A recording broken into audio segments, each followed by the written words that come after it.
The dust on Praxis 7 was red and ancient. Knelt in the excavation pit, brushing away particles that had sat undisturbed for 3 million years. His breath fogged inside his helmet as the thin atmosphere outside struggled to support life. Above him, the research vessel Meridian's Hope hung in orbit like a silver needle against the purple sky. He had been working on this dig for 6 months now. Every day brought new artifacts from the architects, the mysterious civilization that had vanished long before humanity even learned to make fire.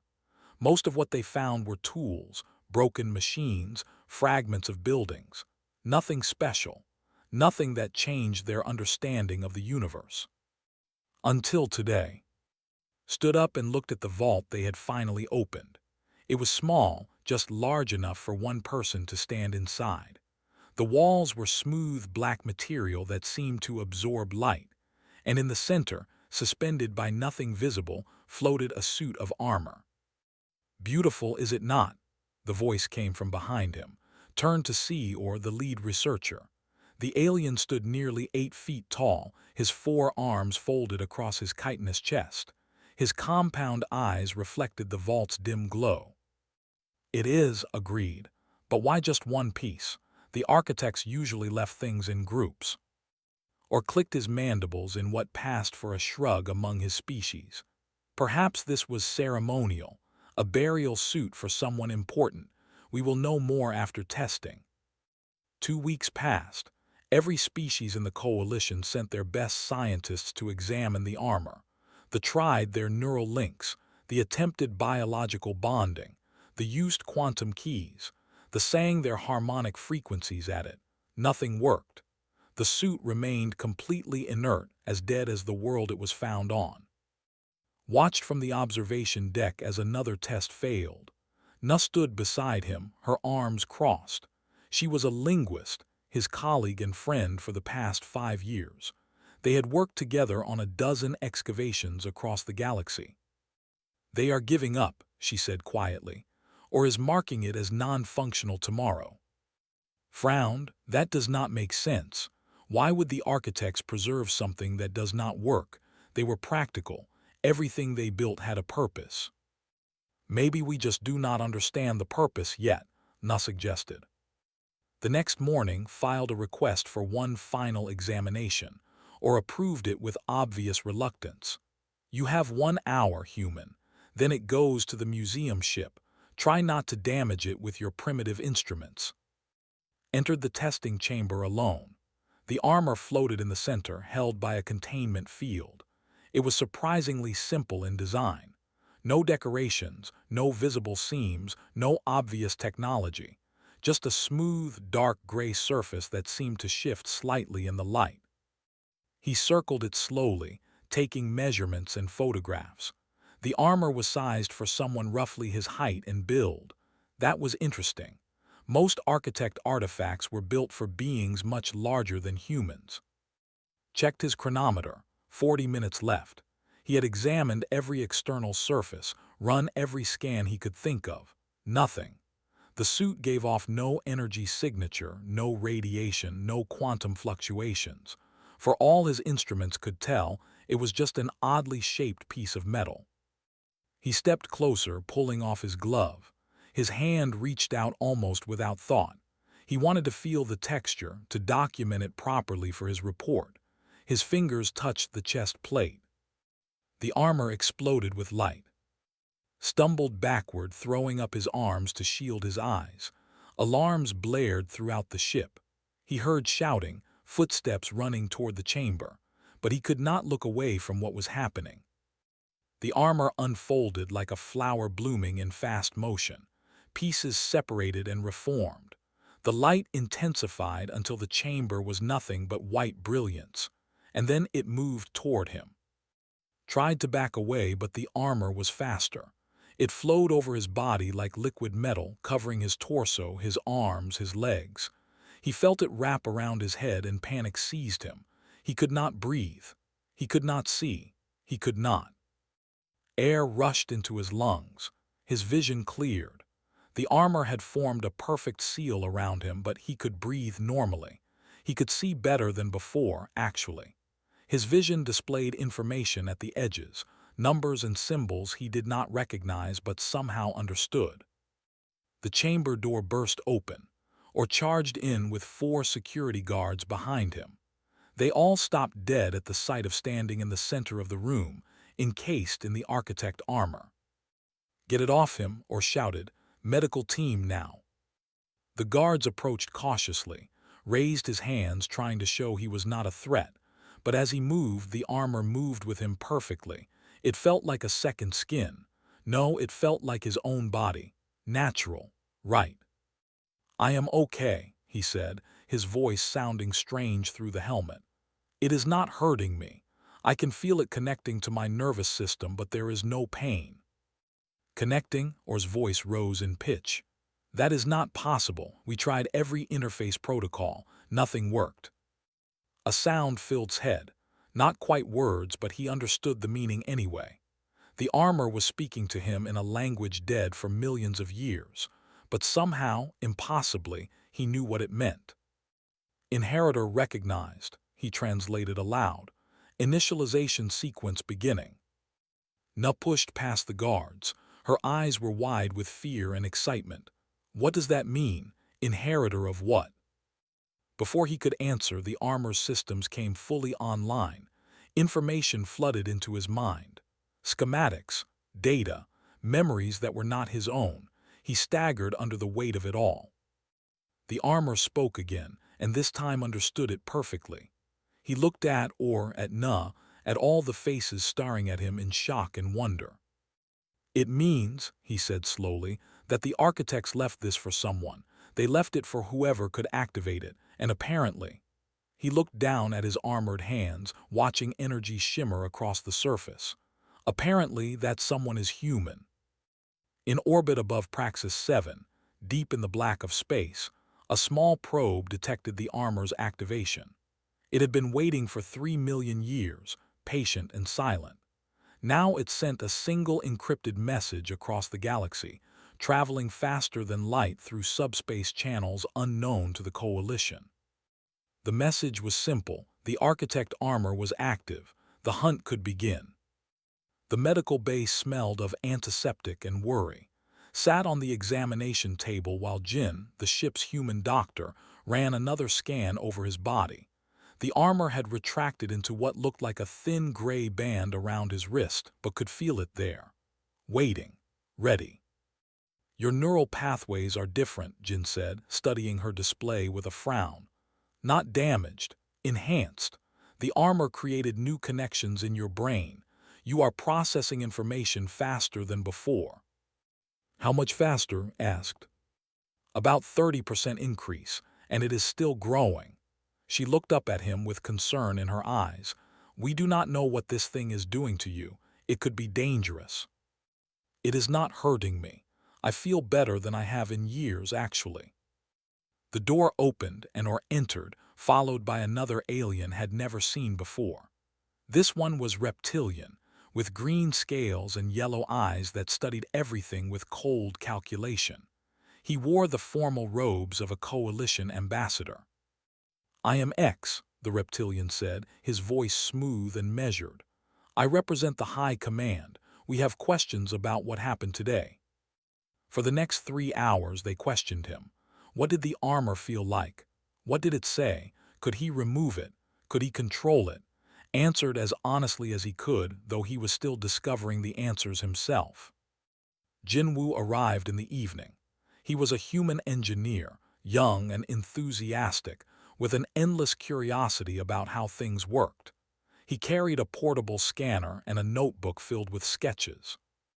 "Can we run some tests?" he asked eagerly. "Nothing dangerous. I just want to see what the armor can do." X considered this, then nodded. "Proceed, but carefully." They moved to an empty cargo bay. Jinwoo set up various testing equipment while stood in the center. The armor seemed to sense what was coming. It flowed out from the wristband and covered his body again in seconds. "Try lifting that," Jinwoo said, pointing to a cargo container marked as weighing 5 tons. Walked over to it. He knew he should not be able to lift something so heavy, but his arms moved without doubt, and the container rose off the floor like it was made of paper. He set it down gently. Strength enhancement confirmed, Jinwoo muttered, scribbling notes. What about speed? They tested that next, ran across the cargo bay and back. His legs moved in a blur. Jinwoo's scanner clocked him at 70 kilometers per hour, faster than any human should be able to run. Try thinking about defense, Jinwoo suggested. Focused, the armor responded instantly. A shimmering field of energy appeared around him, forming a bubble of protection. Jinwoo threw a wrench at him. The field caught it and stopped it in midair before letting it fall harmlessly to the ground. The tests continued for days. They discovered the armor could adapt to any environment. It could survive in space, underwater, in extreme heat or cold. It could interface with technology, especially architect technology. And most importantly, it was teaching the architect language. No worked with him every evening, helping him translate what the armor was showing him. Fragments of memory and data appeared in his mind like dreams. The architects had been tall, thin beings with 4 arms and large heads. They had built wonders across the galaxy. And then, suddenly, they had disappeared. Why did they leave this armor behind? No wondered aloud. What were they preparing for? Closed his eyes and let the armor's memories flow through him. Images appeared. Data. History. He saw the architects in their final days, uploading their consciousness into a vast digital network, leaving their physical bodies behind, becoming pure information. They transcended, he said quietly. They gave up their bodies and became something else, but before they did, they built the armor as an emergency protocol. Emergency against what? Against something they feared, something they could not defeat even with all their technology. Opened his eyes. They left the armor for whoever came next, for whoever could pass the test. What test? The armor pulsed against his skin. More information flooded in, sorted through it, trying to make sense of the alien concepts. The armor has requirements. The species that wears it must have certain traits: bilateral symmetry, manipulative hands, problem-solving ability, emotional resilience, capacity for both cooperation and individual action. Nuss stared at him. Those traits describe humans almost perfectly. They describe a lot of species, but humans, paused, searching for the right words. Humans have all of them in balance. We are not the strongest. We are not but we adapt. We persist. We work together when we need to, but we can also think for ourselves. That is what the armor was looking for. 3 months passed, trained with the armor every day. Min, a decorated human marine, taught him combat techniques. The soldier was skeptical at first, but he quickly saw the armor's potential. You move well, Min admitted after a sparring session. The armor enhances your reflexes, but you still have to know what to do with them. Keep training. Was in the training room when the alarm sounded. Red lights flashed throughout the ship. He ran to the bridge, the armor already forming around his body. The main showed what had appeared at the edge of Coalition space. Ships, dozens of them, but these were not like any vessels had seen before. They looked organic, grown rather than built. Curves and spirals instead of straight lines and angles. Unknown fleet entering Coalition territory, the communications officer reported. They are broadcasting a message. Put it through, X ordered. He had stayed aboard the ship to monitor progress. The message came in Coalition standard, but the voice was wrong. Multiple voices speaking as one, overlapping and echoing. We are the reclamation host. We have detected architect technology activation in this sector. Return the artifact to us immediately. X stepped forward. I am Ambassador X of the Coalition High Command. The artifact was found on an unclaimed world through legal excavation. It belongs to the Coalition now. The architect artifacts belong to us. We have been collecting them for 1,000 years. That armor is ours. The armor activated for a human researcher, X explained. It appears to be designed for use by. The armor is contaminated, the host interrupted. You have polluted it with your primitive biology. We will take it back and purify it. Send the human to us. We will extract the bonding mechanism from his body and dispose of what remains. Silence fell across the bridge, felt cold despite the armor's warmth. They wanted to cut him open, to dissect him like a specimen. That is not acceptable, X said firmly. I suggest you leave Coalition space immediately. You suggest wrong. The alien ships began moving forward. They accelerated impossibly fast, their organic hulls rippling with energy. Weapon ports opened along their sides. Battle stations, X commanded. Get every ship we have out here now. Stared at the approaching fleet. The armor pulsed against his skin, feeding him information. He saw schematics of the enemy ships, their weaknesses, their capabilities. The architects had fought these beings before, millions of years ago, and barely survived. Now they were back, and they wanted the armor, they wanted him. The first shots fired across the void of space. The battle began badly for the Coalition. The reclamation host ships moved like living things, twisting and turning in ways that should have been impossible. They fired weapons that looked like streams of living tissue, projectiles that sought out Coalition vessels and ate through their hulls. When Coalition ships returned fire, the host ships simply healed, growing new layers of armor where the old had been destroyed. Watched from the bridge of Meridian's Hope as 3 Coalition cruisers exploded in bright flowers of fire and debris. His hands clenched into fists. The armor responded to his emotions, hardening around him like a protective shell. We cannot fight them, Or said grimly. The researcher stood at a tactical display, watching the disaster unfold. Their technology is beyond ours. We need to retreat. Retreat where? Bora asked. She was the tactical officer, a sharp-minded human who had graduated top of her class at the Coalition Academy. They are between us and the nearest jump point. We are trapped. X studied the battle map with cold calculation. How long until reinforcements arrive? 6 hours, Bora replied, if any of us survive that long. Another Coalition ship died, then another. The host fleet barely seemed damaged.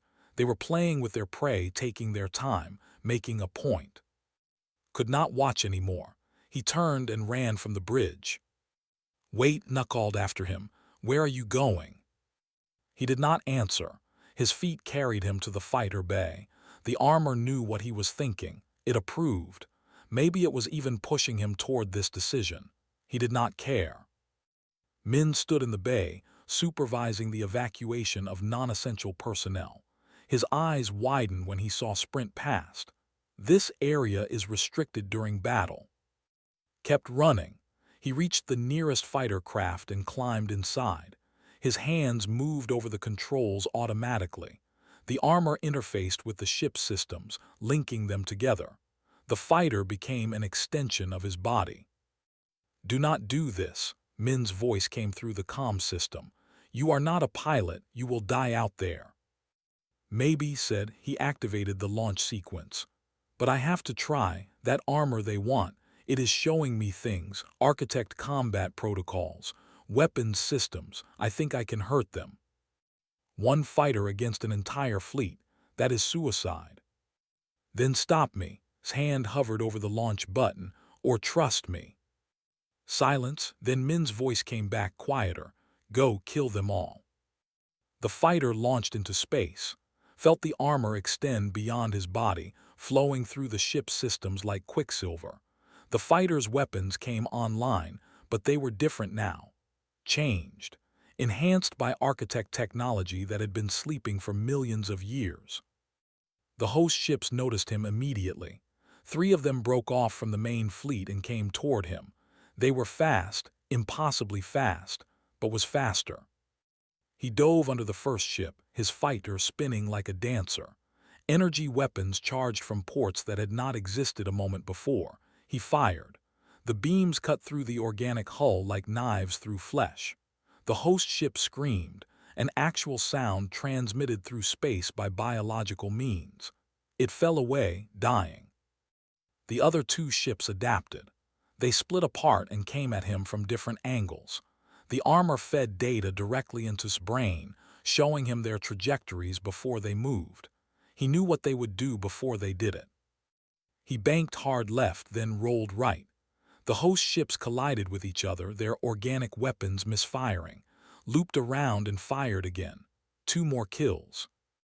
On the bridge of Meridian's Hope, everyone stared at the tactical display in shocked silence.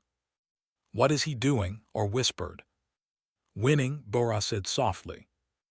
More host ships came for 5, 10, 20.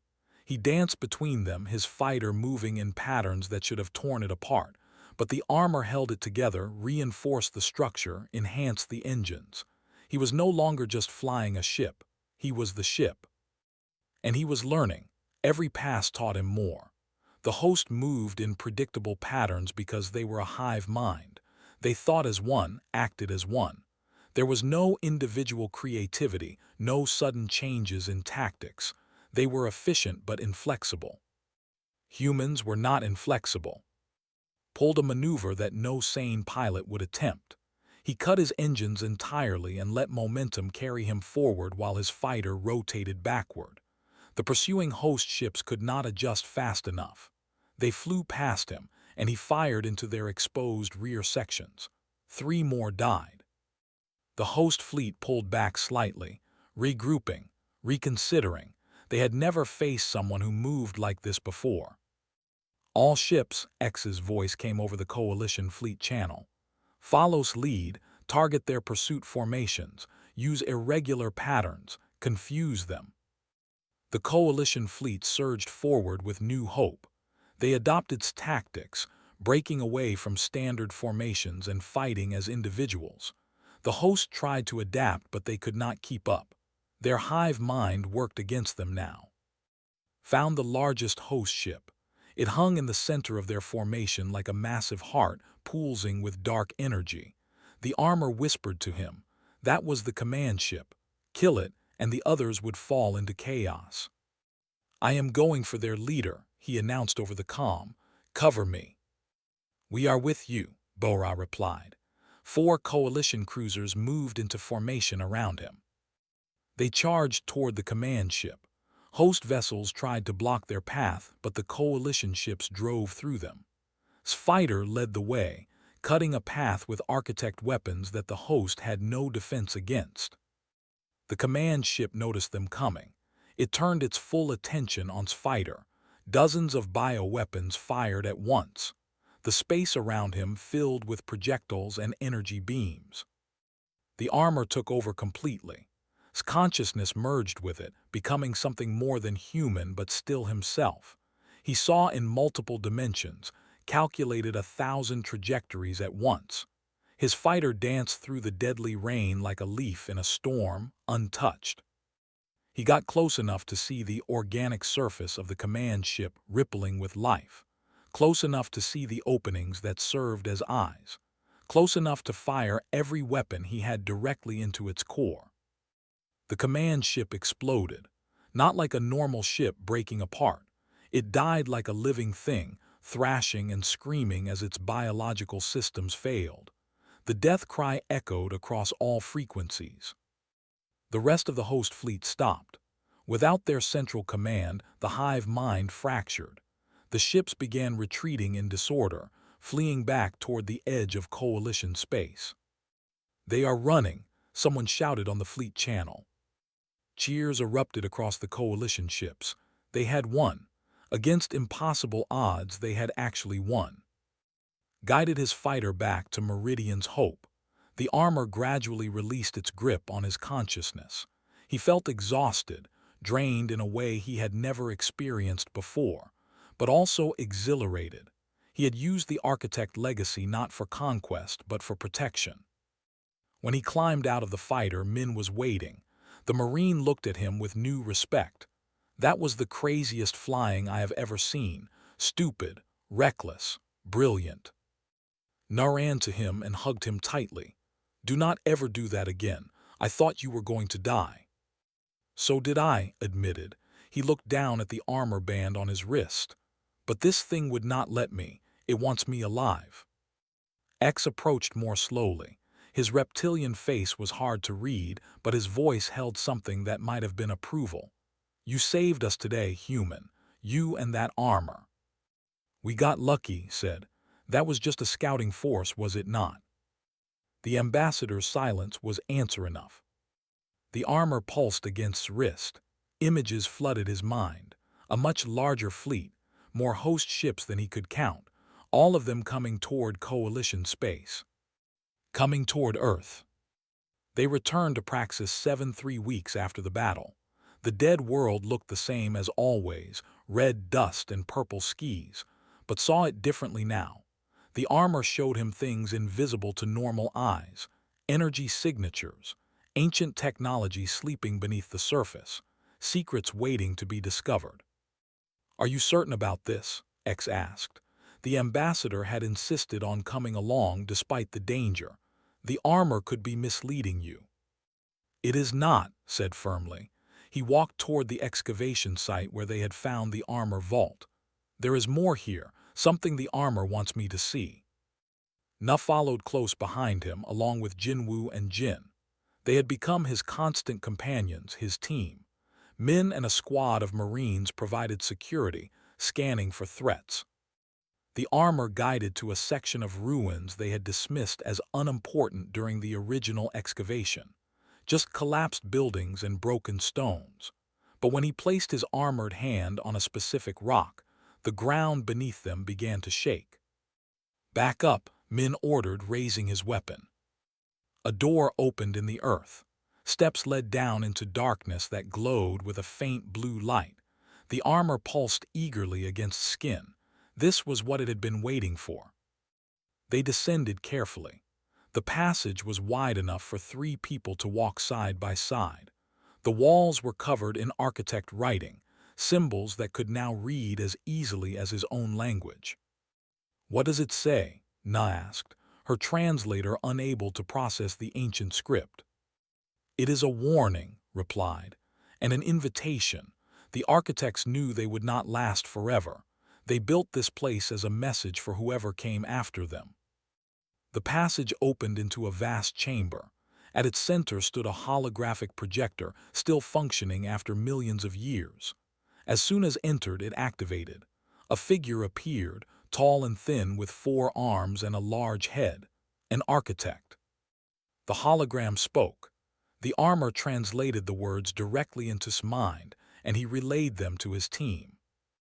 I am the final keeper, the architect said, the last of my kind to maintain physical form. If you are watching this, then the armor has found a new host. That means you passed the test. You are worthy of the inheritance we leave behind. The hologram gestured and images appeared around the chamber. The history of the architects unfolded before them. Their rise from primitive beings to masters of the galaxy. Their achievements in science and art, and then their mistake. We sought perfection, the final keeper continued. We uploaded our consciousness into a digital network believing we would become immortal. We succeeded, but in doing so we lost what made us alive. We lost purpose, creativity, the ability to truly change and grow. We became stagnant. More images, the architects encountering another species. The reclamation host in its early form, aggressive and expanding, war between 2 civilizations. We fought them, the keeper said, and we barely won. They were biological, unpredictable, adaptable, everything we had given up. We realized too late that transcendence had made us weak, so we created the armor, a final gift to whoever would come next. Jinwoo was frantically taking notes. Na stood transfixed. Jin watched with a doctor's concern, monitoring vital signs as the armor channeled so much information. The armor contains the key, the keeper explained. The genetic signature that can activate all our remaining defenses.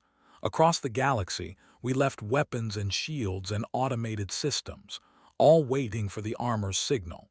We hoped that whoever found it would use these tools to protect their people, to succeed where we failed.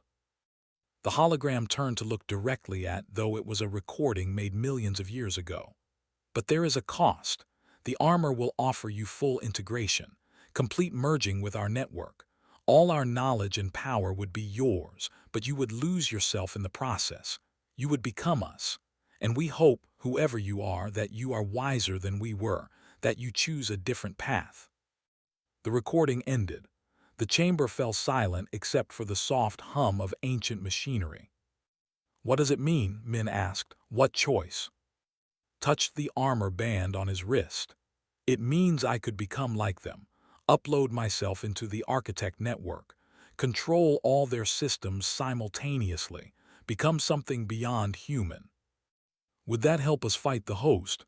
X asked pragmatically. "Maybe, but I would not be me anymore."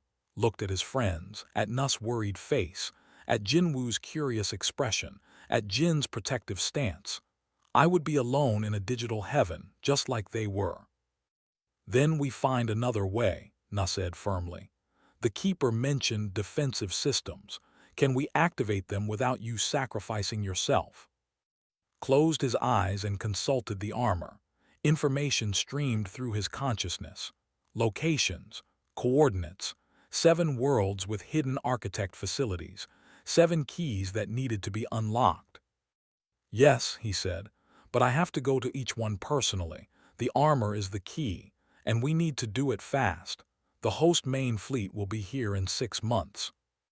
They began immediately.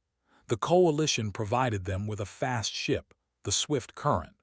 Sangwoo was their pilot, a human with a reputation for taking risks and making impossible jumps. A brilliant cyberneticist joined them to help interface with architect systems. The first facility was on a frozen moon orbiting a dead star. They fought through automated defenses that the armor could barely convince to stand down. Inside, they found a weapons platform that could fire projectiles at near light speed.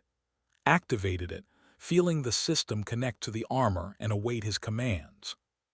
The second facility was underwater on an ocean world. They nearly drowned trying to reach it, but the armor kept alive. He activated defense satellites that could generate shields over entire planets. The third facility was inside an asteroid field. The fourth was buried under a desert on a world where the temperature could melt steel. The fifth was in orbit around a black hole, where time moved strangely and they lost 3 days that felt like minutes. Each activation took something from. The armor's integration deepened. He began experiencing memories that were not his own, architect thoughts and feelings bleeding into his consciousness. He dreamed in a language humans had never spoken. Jin monitored his condition constantly. "You are changing," she told him after the 5th activation. "Your brain patterns are becoming less human, more like what we imagined the architects were." "I can feel it," admitted. They sat alone in the ship's medical bay. "Sometimes I forget who I am for a moment. I think in their language. I remember their lives." "Is it painful?" "No, that is what scares me. It feels natural, like I am becoming what I was always meant to be." Na found them there. She had been working non-stop on translating architect strategic databases, trying to understand their war with the host. "I need to show you something," she said.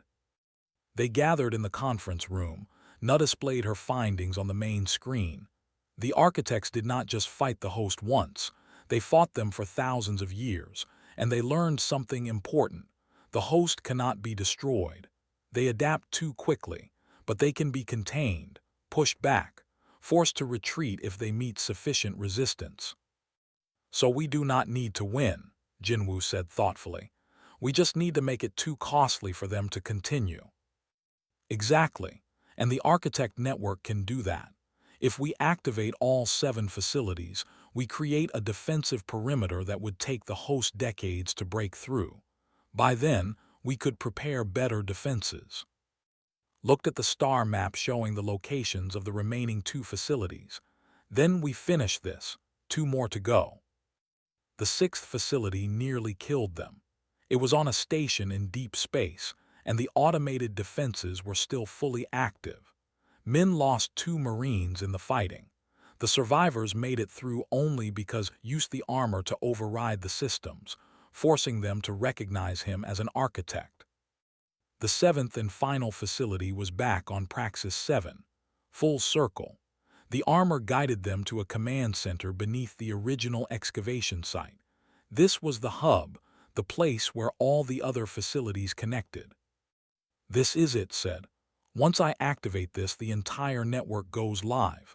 The defenses will be ready." He placed his hand on the central console. The armor flowed over his body completely, merging with the ancient systems. Information exploded through his mind. He could feel all 7 facilities. He could sense their power, their readiness. And then he felt something else. A presence. The architect consciousness still alive in the network after all these millions of years. They were there, watching, waiting. They spoke to him, not in words but in concepts and feelings. They had been alone for so long. They wanted connection. They wanted him to join them, to complete the legacy, to become the bridge between the ancient past and the living present. The offer was tempting, more than tempting. He could see what he would become: powerful, eternal, able to protect everything he cared about with godlike abilities. But he would do it alone, apart from humanity, apart from Nyan, Jinwu, and Jin and everyone else he loved, just like the architects had been alone. Made his choice. He rejected full integration. The network activated anyway, responding to his presence, but he remained himself, human, limited, mortal. The architects understood. He felt their approval wash over him. They had hoped for this, a species that could use their tools without losing their soul. The defensive network came online across the galaxy. 7 facilities ready to protect Coalition space. But the armor whispered a warning. The host fleet had detected the activation. They were accelerating, coming faster than predicted. They would arrive at Earth in 3 weeks. Earth hung in the darkness like a blue jewel, had not seen his in 3 years. Now he watched it from the command station orbiting the moon, and he wondered if he would ever stand on its surface again. The reclamation host fleet appeared at the edge of the solar system like a plague of locusts. Thousands of bioships, so many that they blocked out the stars. They had come in overwhelming force, determined to crush the Coalition and claim the architect armor. Every available Coalition vessel gathered to defend Earth. Humans and aliens stood side by side in ships designed for exploration, now hastily armed for war. The 7 architect defense facilities were online and ready, weapons that had not fired in millions of years now primed to destroy. Stood in the command center wearing the full armor.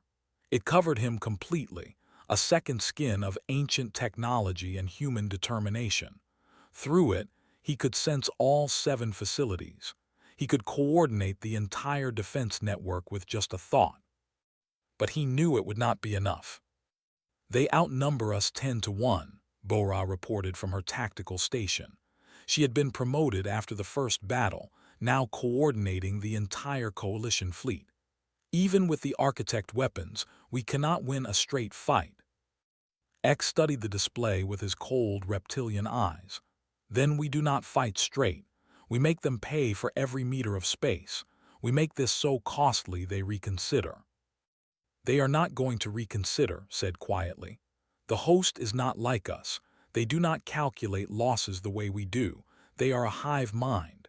Individual ships are like cells in a body. Losing thousands means nothing to them." "Then what do we do?" Na asked.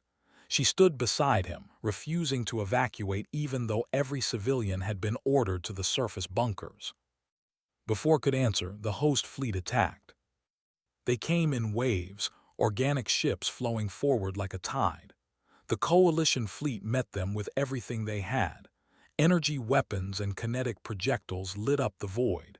Explosions blossomed silently in the vacuum. The architect defense facilities fired. Beams of pure energy lanced across space, cutting through host ships like paper. Automated drones launched from the platforms, small and fast, harrying the enemy. The weapons platforms had activated proved their worth, firing projectiles that traveled at near light speed and punched through multiple ships at once. But still the host came. For every ship destroyed, two more took its place. "We are losing ground," Bora said tersely. "They are pushing through our lines. They will reach Earth orbit in 2 hours." Felt the armor strain to coordinate everything. He could feel the defensive network, but controlling it all required constant attention. He was one person trying to direct a war across an entire solar system. The armor could only do so much. "I need to use the final protocol," he said suddenly. "The full integration. It is the only way." "No," Jin grabbed his arm. "You said that would destroy who you are. You would become like them. Alone. Better alone than dead. Better me than billions of people on Earth." Na stepped in front of him. "Wait, just wait, think about this." "There is no time to think." "There is always time to think. That is what makes us human." She gripped his shoulders, forcing him to look at her.